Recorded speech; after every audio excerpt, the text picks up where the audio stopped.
You know what, there are certain benefits to growing older in life, and one of these benefits is when you reach middle age and a certain status in life is that you can go into a bike showroom and admire one of their machines, and they will quite happily throw you the keys to a 200 horsepower superbike and say, sure Mr. Dave, take it out for a spin, keep it for a couple of hours and let us know what you think of it. Well, this is my steed for the day. 2015 BMW S1000RR. Look at that, it's beautiful, isn't it? That is a sexy looking bike. Not as immediately pretty as the Italian bikes like the Aprilia RS Veefour or the Ducati Panigale, because Italians just seem to know how to put the aesthetic touches to their machinery which just make them look so sexy. However, I do like the purposeful, poised look of this. You can tell just by looking at it that it is built for a purpose, and that purpose is to go fast. Well, I've had it for about 20 miles and I've had a little bimble around on it through traffic, through the town centre of Manchester, and a bit of a motorway ride and through some quite heavy filtering traffic, and so far it's handled very well. I've not had much chance to play with its various ride modes, and to be fair, I've not really got enough time on it today to get used to everything, so I've had a go in sport and race modes, and you can definitely tell the difference between sport and race mode. Race mode being a lot crisper and sharper on the throttle, but other than that I don't know a massive amount about the bike, so let's have a look at it, let's have a ride on it. I quite like the way the dash is laid out. All the information's there for you, although there is quite a lot of it and quite a lot of controls which I'm not going to play with today because that's in the realm of a long-term sort of test ride, which I'm not going to do. So let's just fire up and let's have a go. Sounds beautiful. And in riding this today, it's reminded me just how much fun inline fours are. That's mainly what I'm used to over the years, is the old inline four. And the V4 that I'm riding currently is a bit of a departure from the norm for me. Let's just make sure this camera's pointing right for you.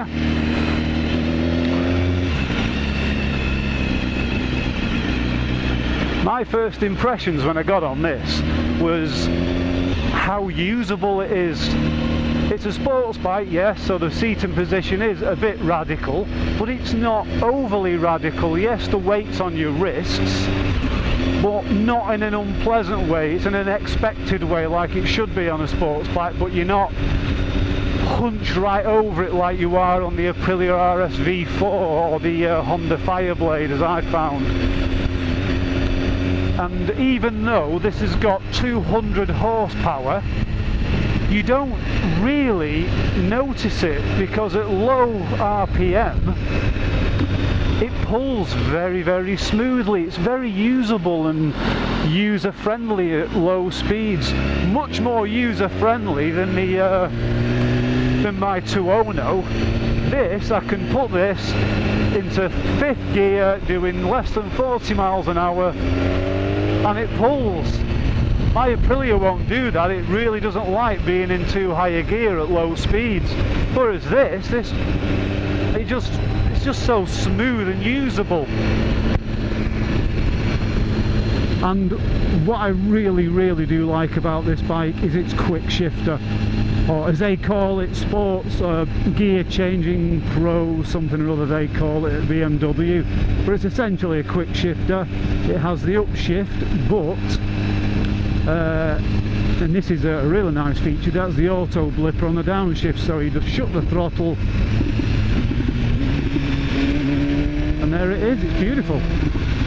Don't you pull out, do not pull out.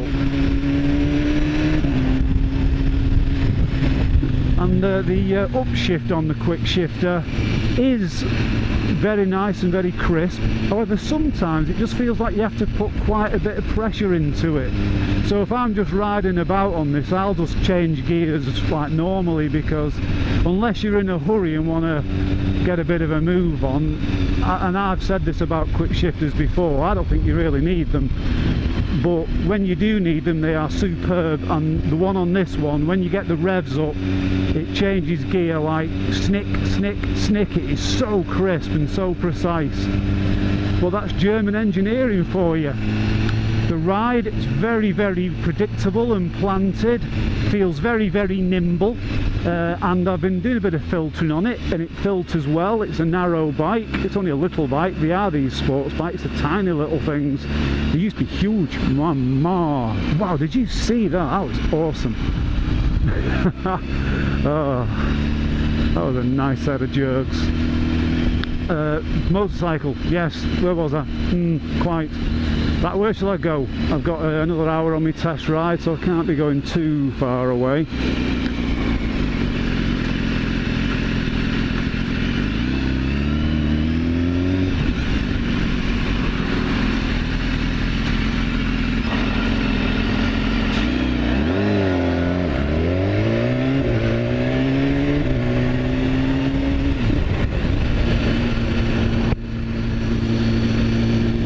I really do like the sound of this 2015 model.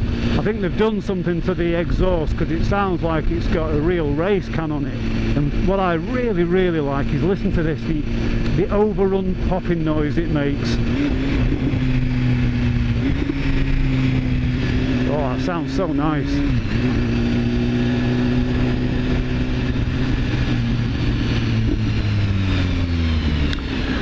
The brakes, it's got the pretty much ubiquitous Brembo monoblock radials, which seems to be on all bikes now, and as such they are super, super strong brakes.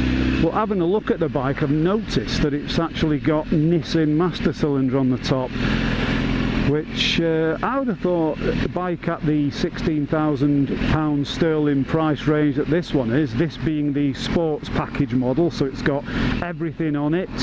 It's got all the active suspension, the cruise control, full modes, heated grips, everything that BMW will throw on it as standard. But that is the top price one, this £16,500 UK. But at that price range I would have thought things like Brembo master cylinders would have been pretty much stock equipment. But no, but saying that, the brakes don't hang about. They will stop you. Oh, see, I don't want to be going through thick traffic on a test ride. I want to get out and play on it.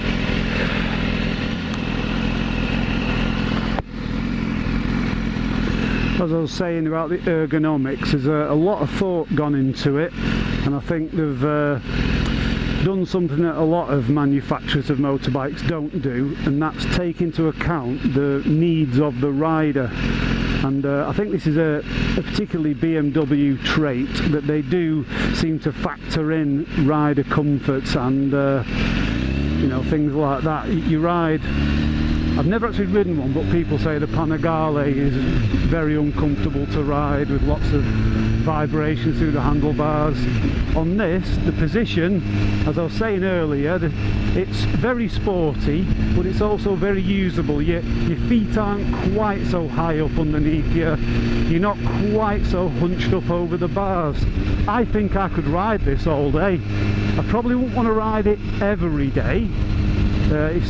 But if you're used to your sports bikes, then this is I would say that this is got to be up there on your choice just for usability, because it is so usable and smooth and friendly around in slow traffic like this. But yet you get it on the twists and it'll do what it's designed to do. But one thing I've noticed it doesn't have that immediate blast of power that the Tuono has. It feels like it doesn't have as much power as a Tuono, but on paper it does quite a bit more, 30 horsepower more. But as you can see on the tachometer there, where the Tuono's running out of revs at sort of 12,000 RPM, it doesn't even go into the red line until 14,500 revs. So I imagine that's where the rev limiter is, so that's going to be roughly where the power is, and that's where you're going to have to get it up to. I am not going to get it up to that today, because I just can't escape the traffic or get out to where the roads are smooth enough and predictable enough to do those kind of RPM. So this is only going to be quite a quick and dirty test ride, or at least a test review, but I'm enjoying this, I really am. I'm not sure I would choose this bike over, say, my Tuono, although there are aspects of this which I wish my Tuono had, and that is the low speed fueling, which this is absolutely spot on. And I suppose in that regard that's where the S1000 single R would come in. And maybe I should have test rode this a little bit more on the S1000 single R, but I'm bonded with my Tuono now, so I'm not about to do that. Besides, I'd lose too much money on it anyway. Whereas this, if I was in the market for a sports bike and without riding the 2015 R1, this is what I'd be kind of looking at, because it is so pleasant to ride. But the brakes really do haul you up quick. It picks up really quick, and as you can see here, I'm in 40 miles an hour and the bike will move. On my Tuono I'd have to put it down a couple of gears to get it to do, well, it would do it, it just wouldn't like it. I'm not going to have enough time on this test ride to work out how to use the active suspension, I don't think. But riding it in the mode that it's in now, it feels like it's got plenty of grip, but it's also absorbing the bumps in the road. And anyone that's ever ridden in the UK knows that there are plenty of those.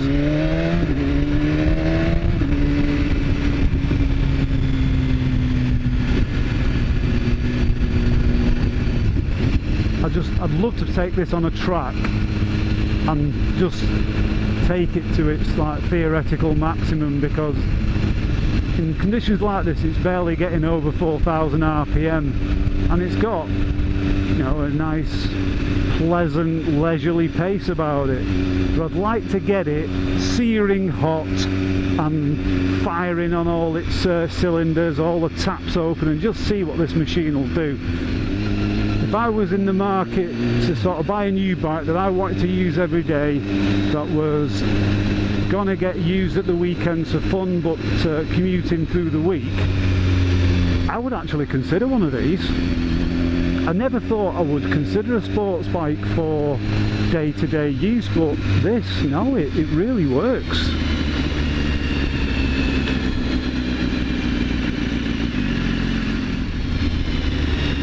If I was made to pick up any bad points in this bike, the couple that stand out to me the most are that the brake pedal is a little bit far into the side of the bike. I keep slipping my toe off it, and I'm a bit of an old school big user of my rear brake.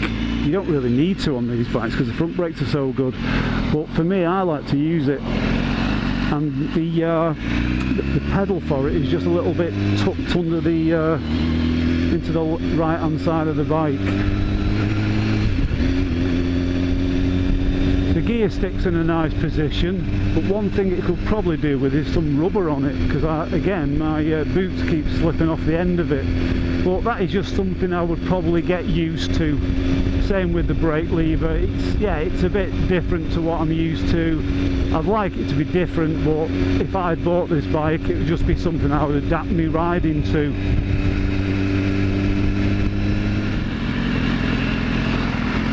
Well, I've been on the bike for an hour and 10 minutes and I really do feel like I'm getting used to it now. It has not taken very long.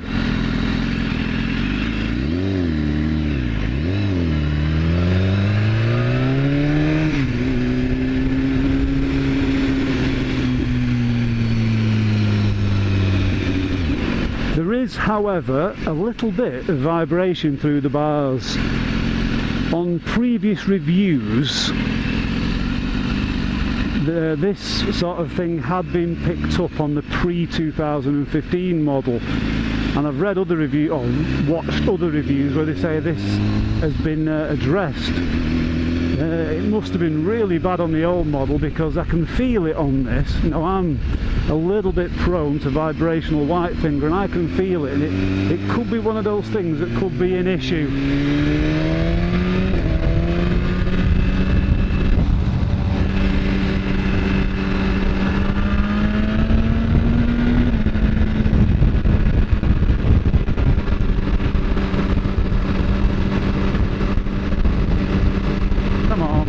Across, he's not going to shift. So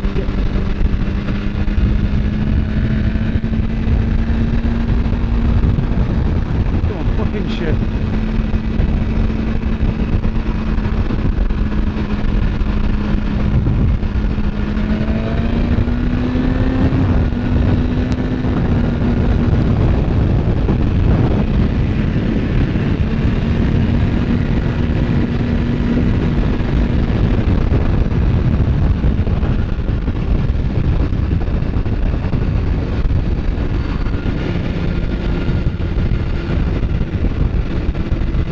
Once you're going fast enough to get in a feasible tuck, this bike really does become comfortable. I feel like I could stay in this position all day.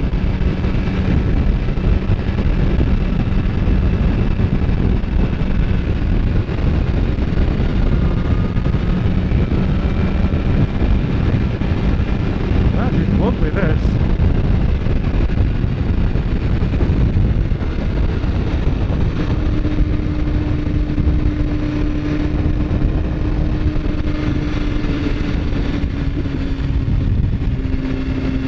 That overrun pop.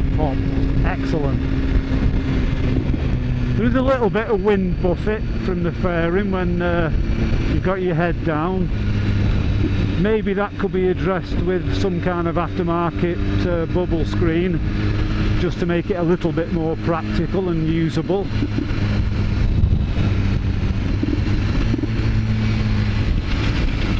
Oh, so planted, so planted.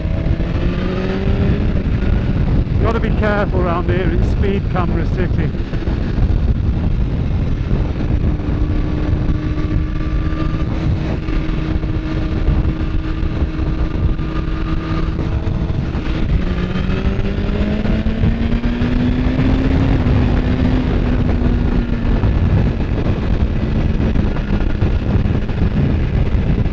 One thing I've not yet tried is the cruise control, so let's give that a go.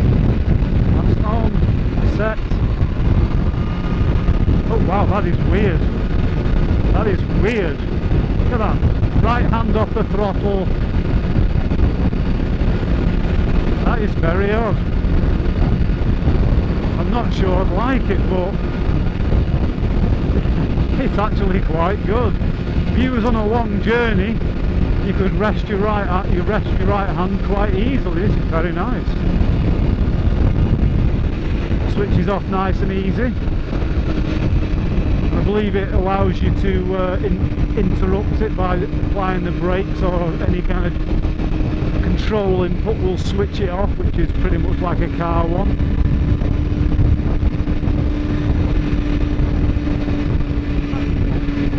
I think you could probably tour on this bike. Once you've got a bit of wind to lean on, and you know, you can stretch your, you know, you can put your heels down on your foot pegs and relax your arms a bit. It's actually very, very pleasant.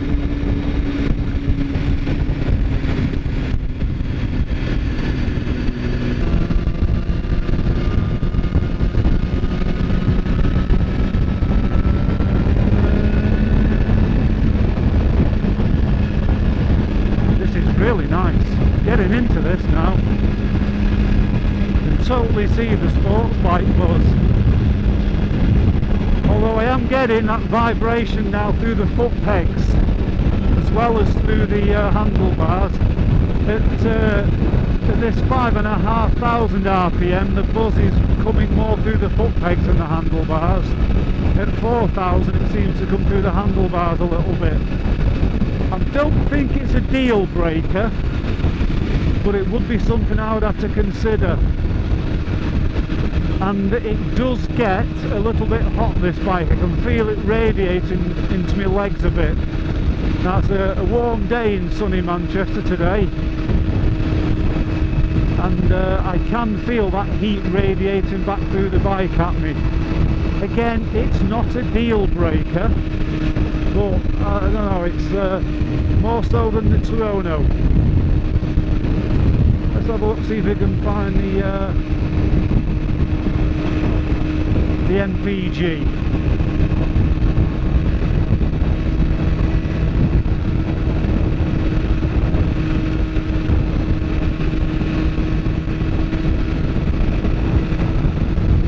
Average MPG 39 miles per gallon. That kicks the arse out of the Tuono, and the Tuono's got 30 horsepower less than this.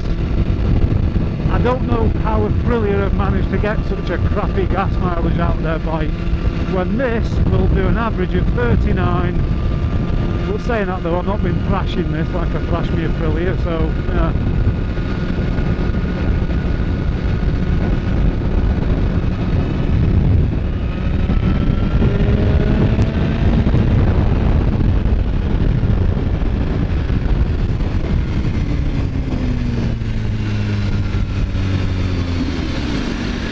Yeah, even without the Brembo master cylinders, this really does stop well.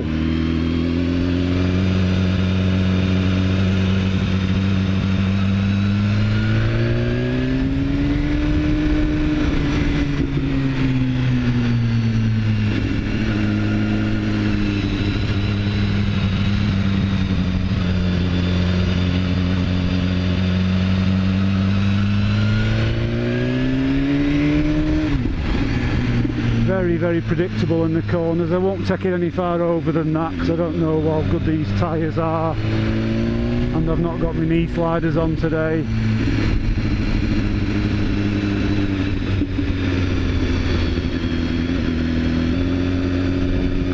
So in summary, the BMW S1000RR,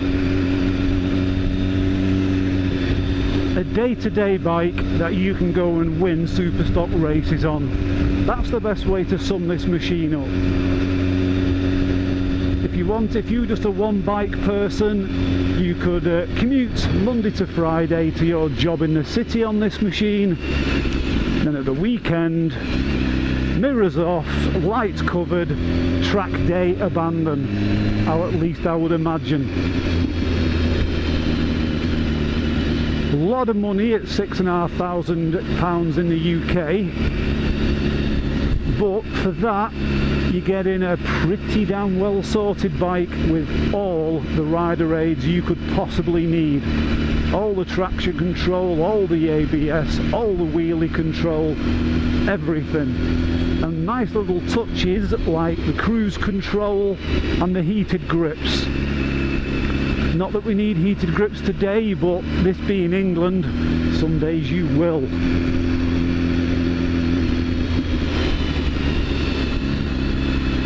Would I buy one?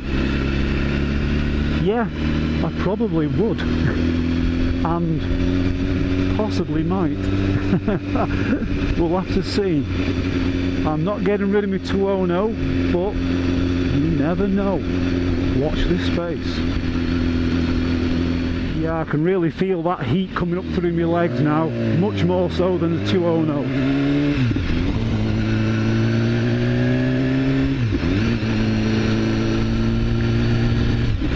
I was inspired to actually take this bike out for a ride today and do this bit of a test ride review in response to one posted by a fellow I subscribe to called Duke of DC. Now, Duke and I, we both ride the Aprilia Tuono, and we both seem to like exactly the same things in a bike, and it's almost like he's a brother from another mother in his outlook on life. I would heartily recommend that you subscribe to Duke of DC. Here is his channel right here, and Duke of DC, so much better than me, He has a much more pleasant voice than me. He has that nice transatlantic soft voice, that erudite tone that is so much beloved by documentary makers the world over. He has much more interesting things to talk about than I do, and I would heartily recommend you go and listen to him, and you wouldn't have to well, you could still listen to me or watch my stuff, but at least Duke of DC doesn't sound like a man of the night's watch. Winter's coming, Jon Snow.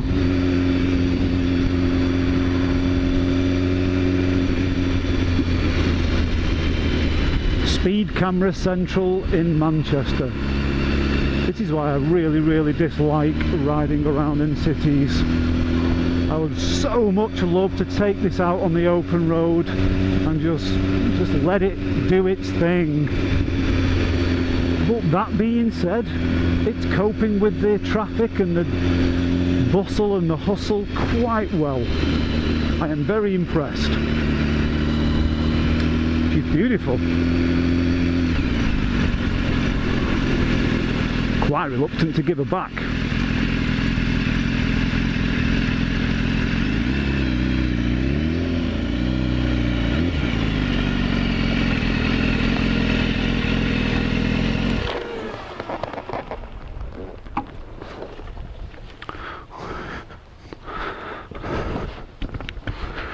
So my peeps, the S1000RR 2015 from BMW. Veefour's recommendation for the week: go and buy one. I would.